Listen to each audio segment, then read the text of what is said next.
Mkutano. Bwana Yesu asifiwe. Bwana Yesu asifiwe. Wamama pale kwenye maji, Bwana Yesu asifiwe. Bwana Yesu asifiwe. Amina. Inapendeza.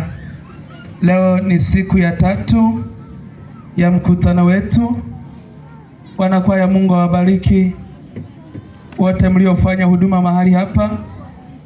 Pia ningependa kutoa shukrani kwa Askofu Kapama. Baba, Mungu akubariki. Pia na kwa mwangalizi wangu, Baba, Mungu akubariki, na kwa watumishi wote walioko mahali hapa. Bwana Yesu asifiwe sana. Basi tunakiendea kipindi kizuri cha kusikiliza neno la Mungu. Leo tunao muda mzuri zaidi kuliko jana, maana tunazo dakika 19 za kusikiliza neno la Mungu. Zitumie hizo dakika kwa faida, usije ukapata hasara. Bwana Yesu asifiwe. Amina. Basi mtumishi wa Mungu, nisomee kitabu cha Ufunuo 21 mstari wa 1 hadi wa 8. Pia utaluka utasoma ule mstari wa 23 hadi mstari wa 27.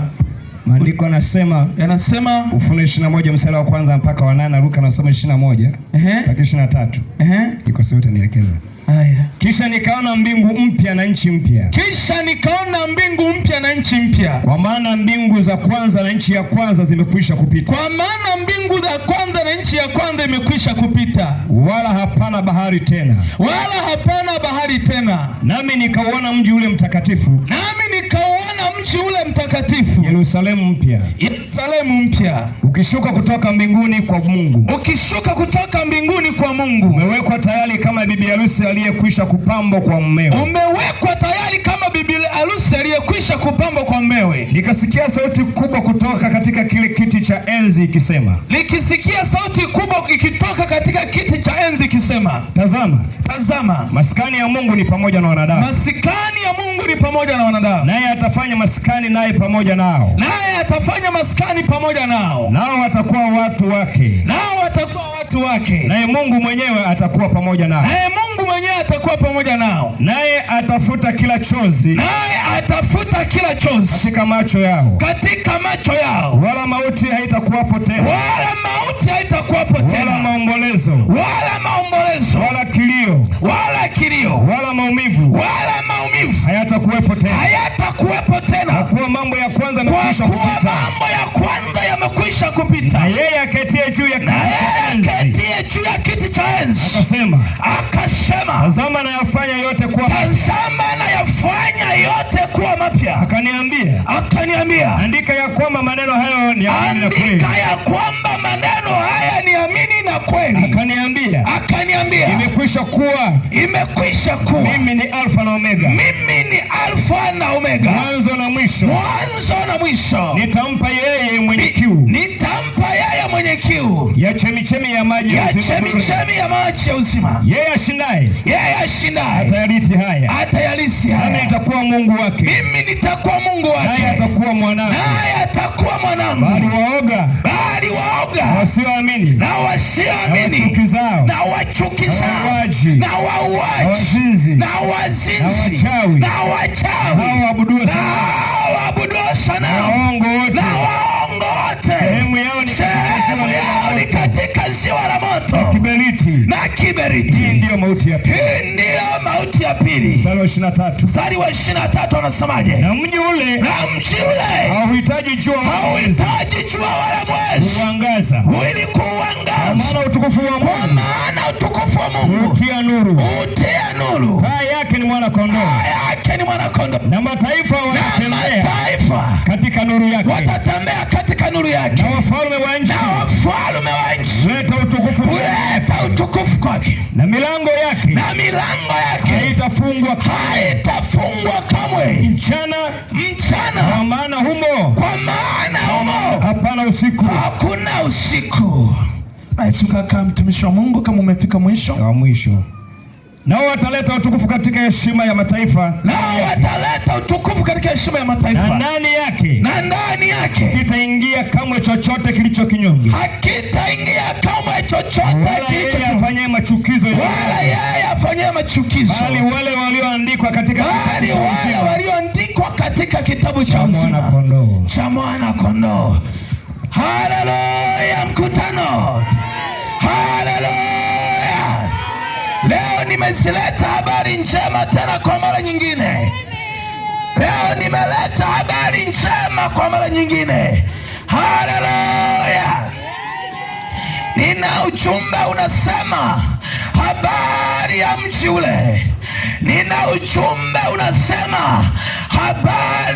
mji ule. Kuna wakati mwingi tumekuwa tukielezea mahala ambapo wataenda kukaa, wataenda zambi. Wakina Kurola wamesubiri habari hizi, wakisema habari za jehanamu, wakizisema habari za kuzimu, ya kwamba ukitenda zambi utaenda jehanamu, utachoma moto, mateso ya kila aina utayaona. Lakini Bwana amenipa neno juu ya watakatifu, ya kwamba watakapokufa wataenda mahala pa namna gani. Haleluya. Habari za mji ule. Leo tunayo miji katika dunia tulionayo, ambayo ni miji inasifika vizuri mno.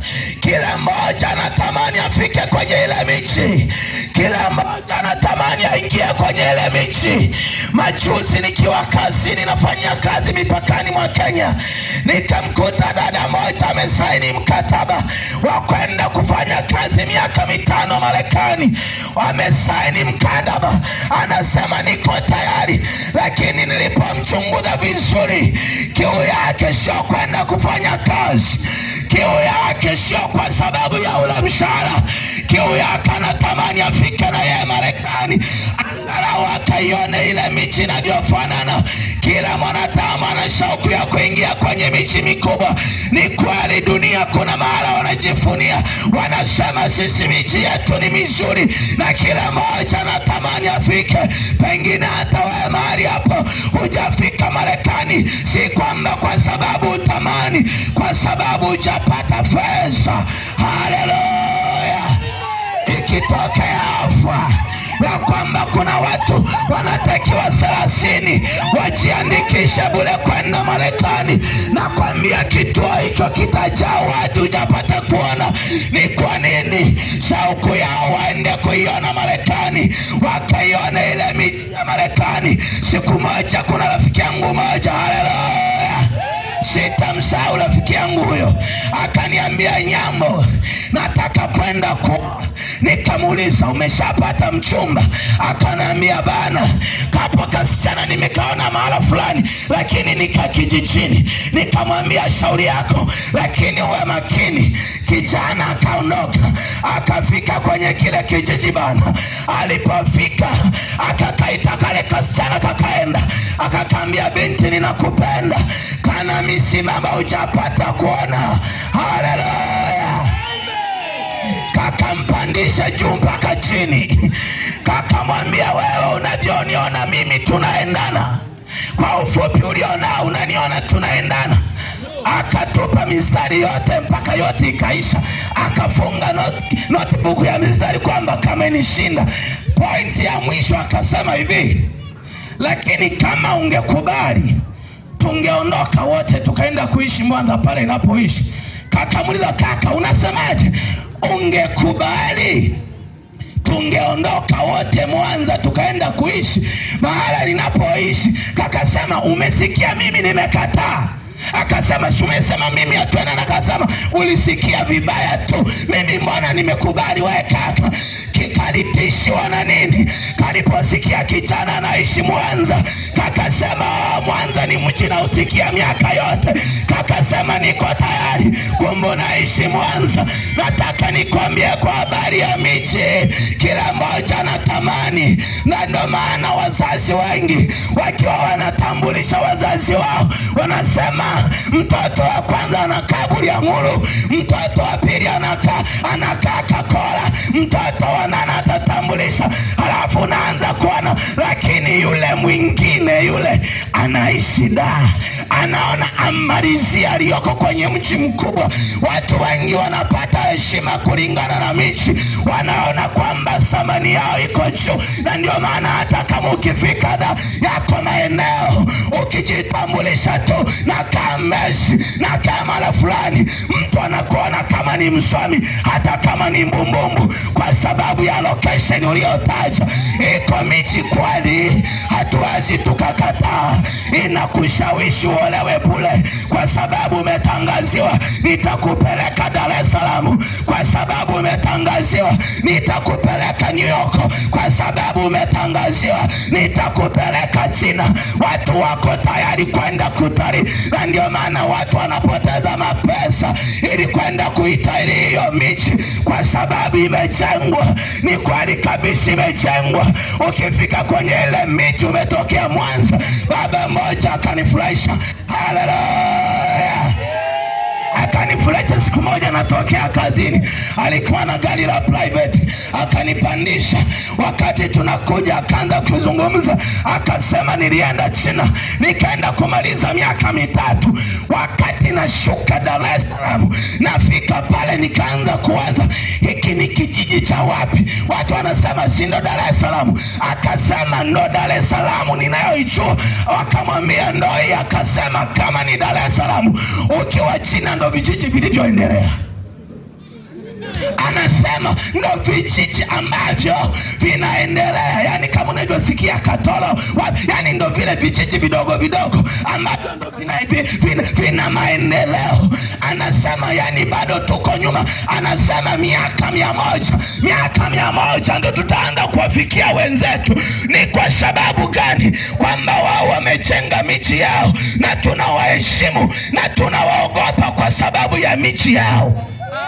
Akitokea Mchina mahali hapa, kila mmoja atageuza jicho lake. Anasema hakaka kwenye yale magorofa, kwenye uchumi ulioenda, kwenye mambo mazuri, kwa sababu ya miji yao walivyoijenga. Haleluya, haleluya, haleluya. Nataka nikuletea habari ya jiji la Yerusalemu ambalo aliliona Yohana Patmo, ambalo ni la kwa ajili ya kanisa la leo, ambao leo wameshika majani wanashangilia mahali hapa, ambapo wengine unaona tunahubiri. Liko jiji ambalo limeenda kuandaliwa na Yesu. Nitakuonyesha tofauti ya miji ya dunia na jiji la Yerusalemu. Utaona hakuna dunia, hakuna mahala ambapo wamejenga wanajidanganya, pamoja na magorofa walioyajenga, pamoja na miundombinu walizo nazo.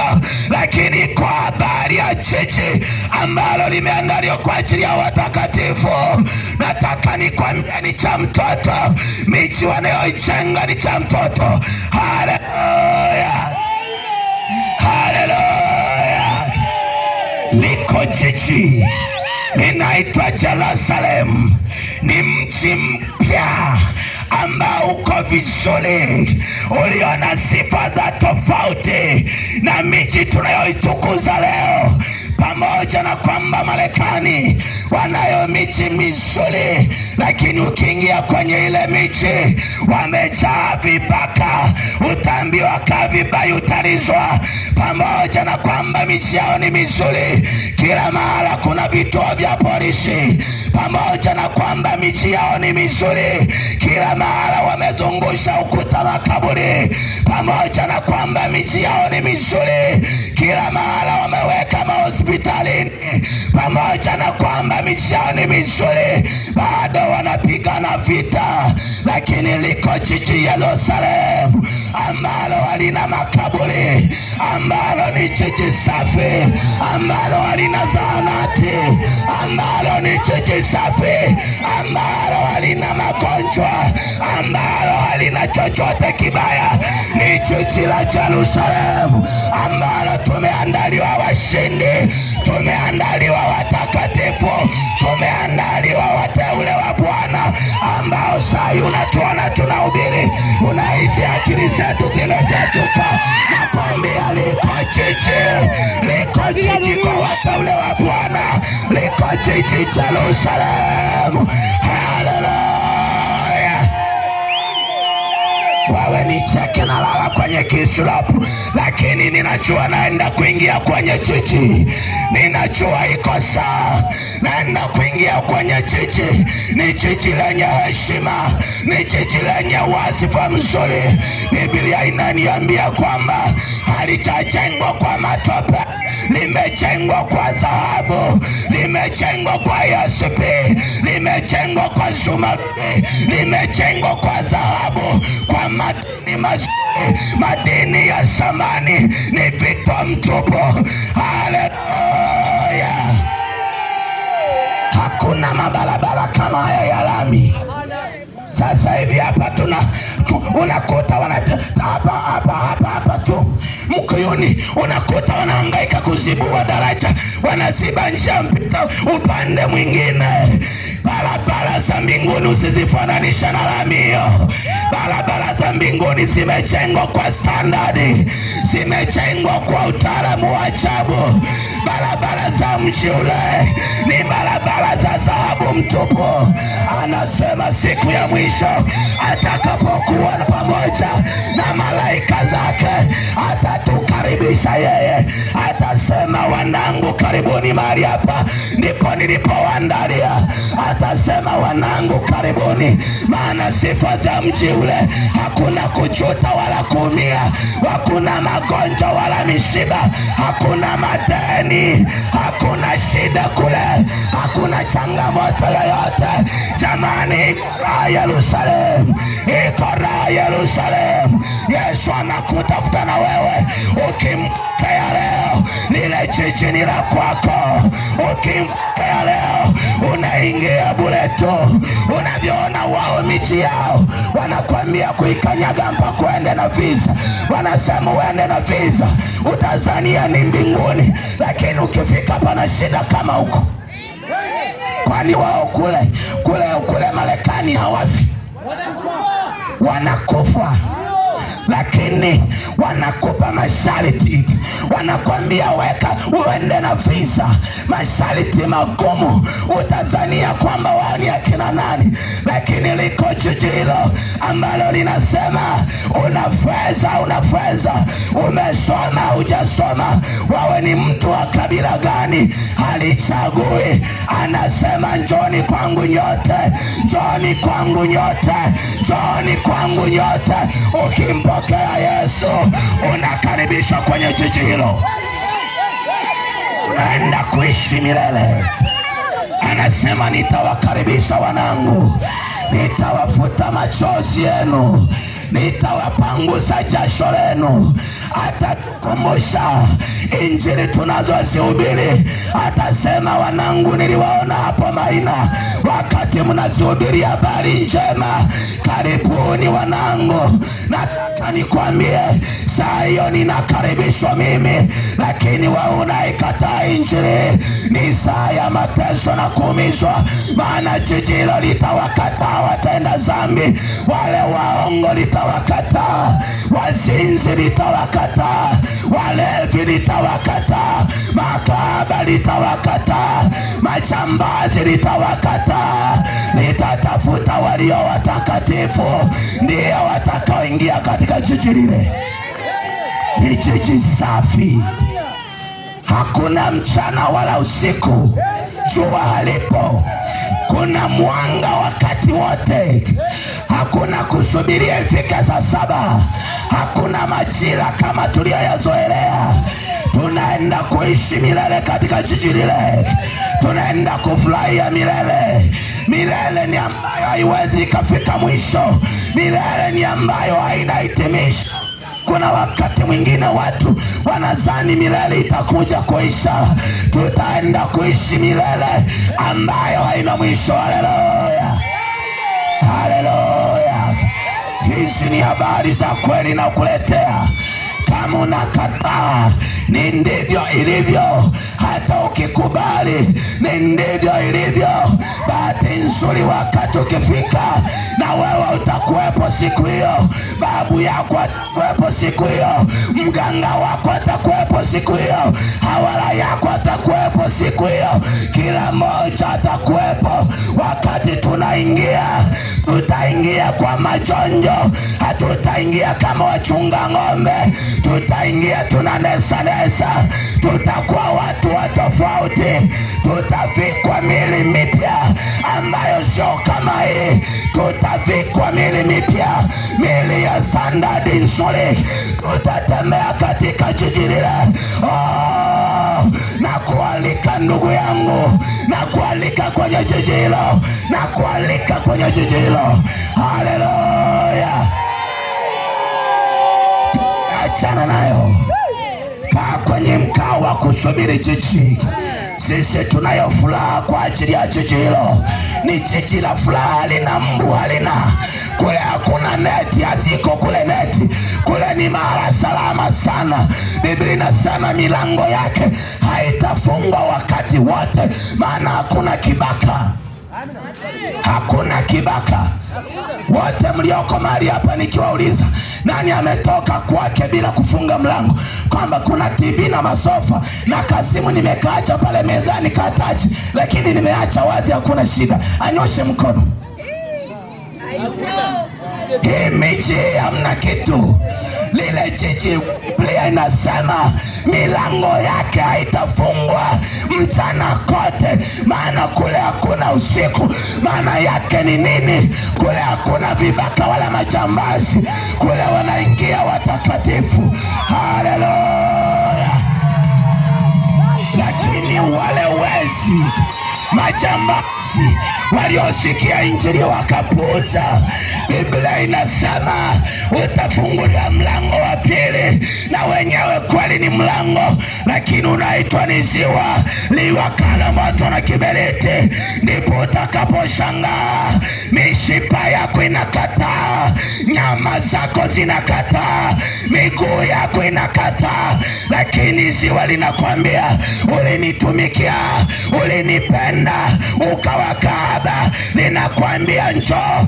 Unakata, unashangaa miguu inakusukuma ukazame kwenye ziwa milele na milele. Wakati huo akina Amos Mayala wanatembea, wana mabawa misijui, lakini wako tofauti na ulivyoona duniani. Wako wamebana nywele nyuma, wamekuwa watu wa tofauti, maana Biblia inasema tutafanana naye. Hakutakuweko mfupi sana, hakutakuweko mweusi sana, hakutakuweko kiwete tena, hakutakuweko kipofu tena, hakutakuweko mtu wa tofauti. Wote tutafanana naye, wote tutafanana naye. Haleluya. Kwa uzuri tutafanana naye, kwa uzuri tutafanana naye, maana kule hakuna kujuta. Sasa kuna mtu bado akiambiwa imetoka ofa ya kwenda Yerusalemu na kwenda Marekani, bado atasema niende Marekani. Uone jinsi ambavyo shetani amewafunga fahamu. Kijana wangu mmoja anasema pamoja na mji kuwa mzuri, bado watu wanakula madagaa humo kwenye miji. Bado watu wanalala njaa, bado watu unatabika, lakini nataka nikwambie Yerusalemu ni mji mzuri bana. Yerusalemu umeandaliwa na Bwana mwenyewe. Yerusalemu ni jiji safi. Yerusalemu ni jiji salama. Oh, natamani na wewe nikuone siku hiyo. Natamani mama yangu nikuone siku hiyo. Natamani kijana mwenzangu nikuone siku hiyo. Kule ambako ukishaingia hakuna kuzeeka. Kwanza mbinguni hakuna Yerusalemu mzee, hayupo. Kama unafikiri Ibrahimu utaenda kumwona kama wanamwediti kwenye mavideo, eti baba wa Ibrahimu ana mindevu imejaa kama alivyokufa na uzee. Ibrahimu ni kakijana kadogo, ukifika unakakuta kako size. Wakisema mimi ndo Ibrahimu, watasema hapana, maana Bwana Ibrahimu tulikuwa tunajua lizee. Atakwambia uzee ni ugonjwa. Mbinguni Yerusalemu ni vijana wote, hakuna kukunjamana uso, hakuna, wote tunafanana naye. Haleluya! Naomba tusimame wote, naomba tusogeleane.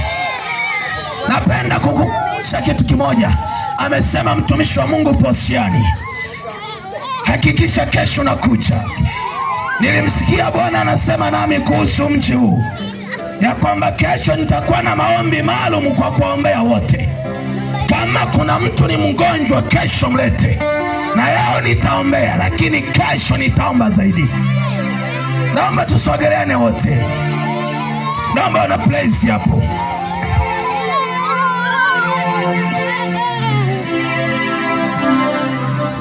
Naomba na place, sogea hapo.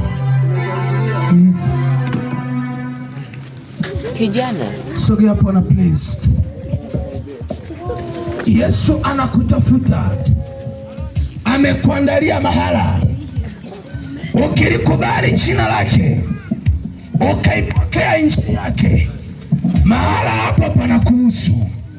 Maana ameenda kukuandalia mji mzuri, ameenda kukuandalia mazingira safi, mazingira mazuri.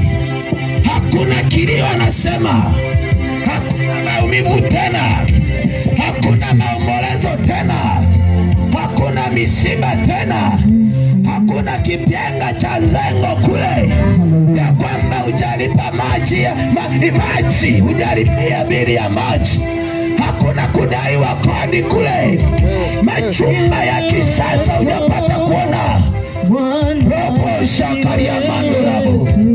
Naomba wote tusogee, mama zangu pale, sogee nituame shida.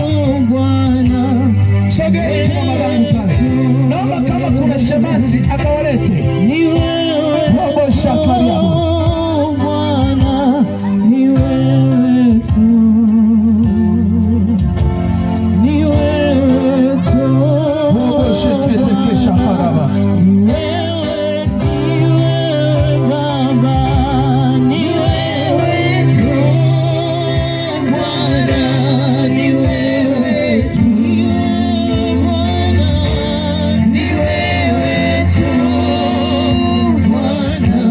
Ni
la Yesu Kristo wa Nazareti, na wasogeza mikononi mwako watumwa wako katika jina la Yesu Kristo wa Nazareti. Na iachilia rehema yako Bwana ipenye ndani yao. Natangaza neema yako Bwana iwe juu yao kwa jina la Yesu Kristo wa Nazareti.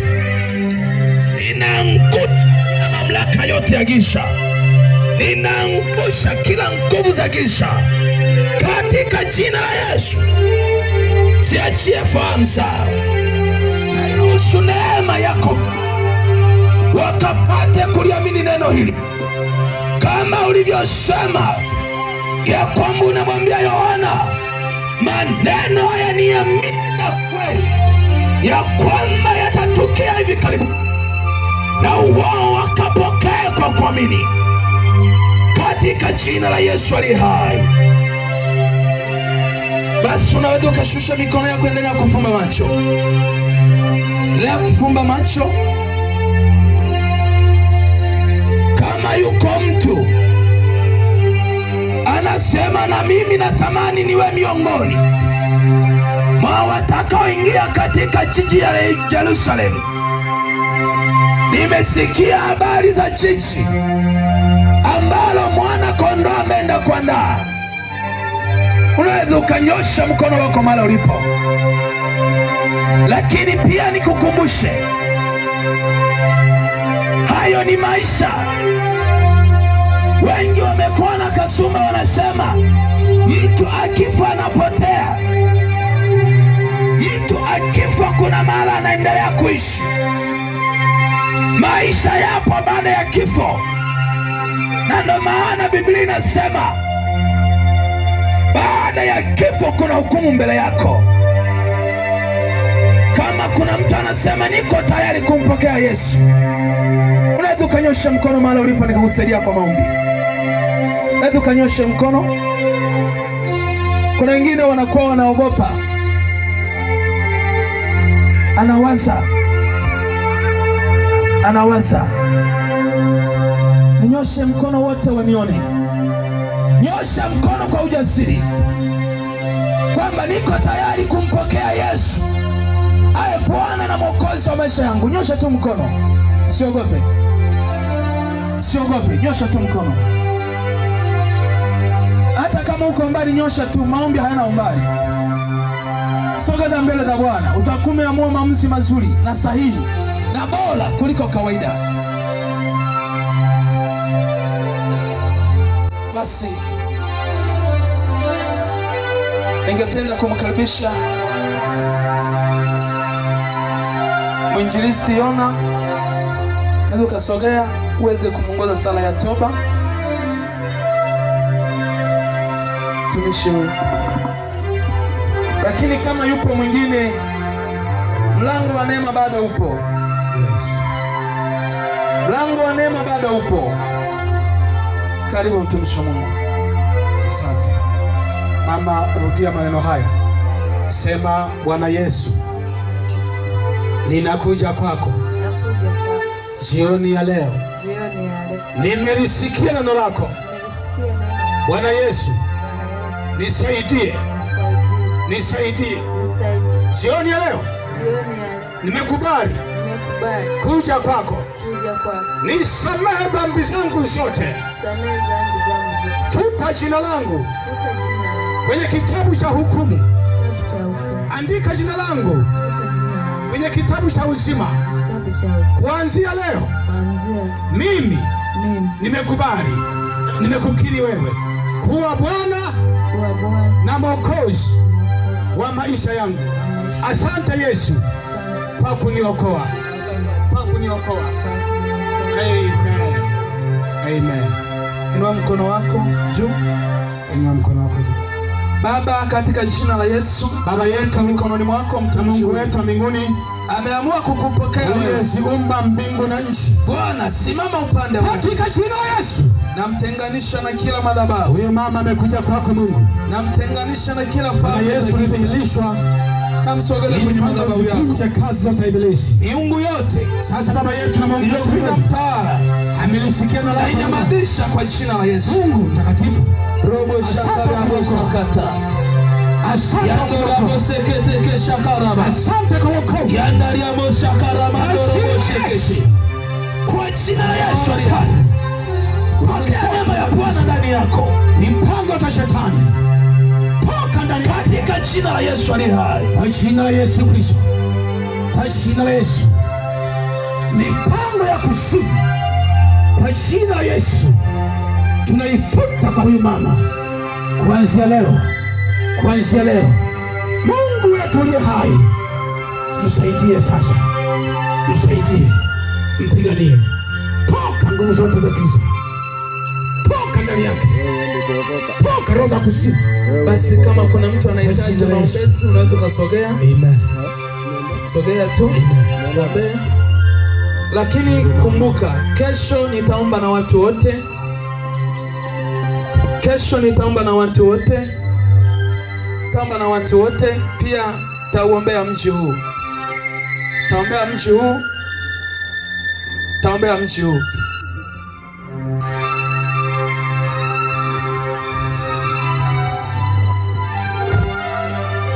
Mtumishi wa Mungu unaweza ukashuka chini kumshika mkono.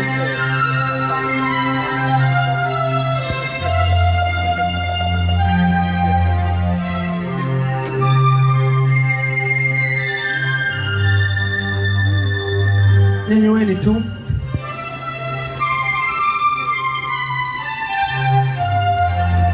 Sogeza tu hapa.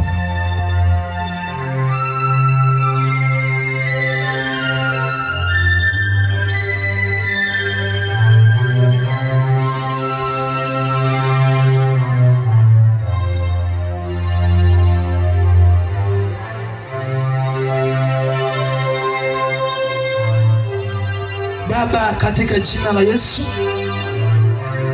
namsogeza mikononi mwako binti huyu kwa jina la Yesu aliye hai.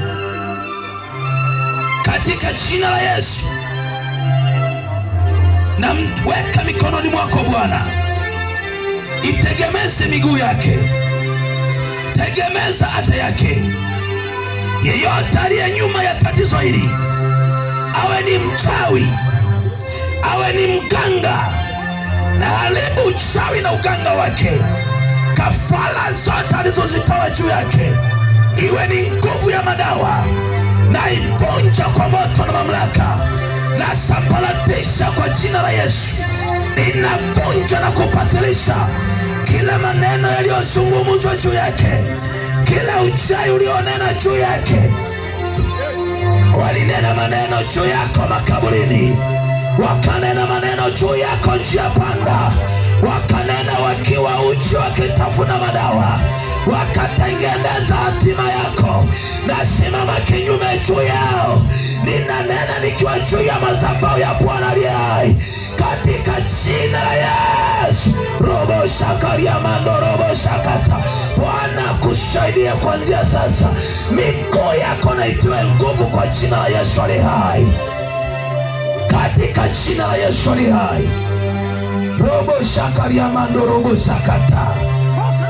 Bwana kusaidie katika jina la Yesu aliye hai. Amina. Naomba wanakwaya tujitahidi kuwahi, maana kesho nitakuwa na maombezi. Naomba sana sana sana tufike kwa muda unaopangwa ili tuimbe kwa wakati, nisimame kwa wakati, na pia kesho kutakuwa na utambulisho. Na yasema haya kwa sababu ndo katibu wa wilaya ya Nyamagana. Kwa hiyo hapa nasema kama kiongozi, si kama mhubiri wa Injili. Kwa hiyo kesho pia kutakuwa na utambulisho. Nilikuwa naomba wanakwaya mjitahidi kuwahi. Kwaya itakayoitwa ni ile ambayo imefika kwenye wakati. Kwa hiyo fika saa 9 kama tulivyokubaliana mapema, ili tupate muda mzuri kwa ajili ya mambo mengine pia. Na Mungu awabariki. Karibu mwenyekiti wa ibada. Bwana Yesu apewe sifa. Amen. Tunaenda kufunga kwa maombi. Mungu wa mbinguni na kuinua jina lako kwa sababu una uwezo, unatosha, mfalme wa amani. Tazama tumemaliza salama na watoto wako wanaelekea majumbani na wengine wako kwa ajili ya kambi. Baba, ukawalinde kila mmoja mmoja, amani kawe ndani mwao, ukawapiganie na kuwasaidia watoto wako Bwana, hata kesho watakapoamka wakaamke wakiwa wazima na wenye afya, na waje watu mbalimbali wakakutane na wewe, katika jina la Yesu Kristo wa Nazareti aliye hai, naomba na kushukuru, amen.